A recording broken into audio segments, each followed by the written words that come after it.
watu wengine wakichukua nchi makosa yenu yasijulikane. Kwa hili hamtoki. Hivi tunaingiaje kwenye uchaguzi tukiwa na kashfa kubwa nzito, wizi wa kula? Na kwa nini kauli nzito kama Mheshimiwa Polepole, ambapo NIDA amesema kwamba NIDA na NEC na sisi zimeunganishwa pamoja mfumo. Hii kauli haiwezi kupuuziwa. Hatuwezi kuacha ipite hivi hivi hata kidogo. Uchaguzi usimamishwe ili swala lichunguzwe.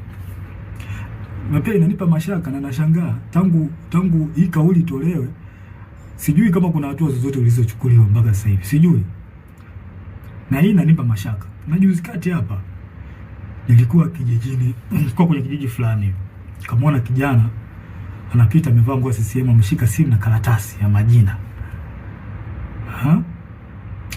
Nikamwita, nikamwambia hebu nione hiyo karatasi yako hiyo na majina. Kuangalia nikaona namba, sijui namba za NIDA, sijui majina, sehemu, mwaka wa kuzaliwa. Nikamchunguza nikaangalia na kwenye smartphone yake nikaona mfumo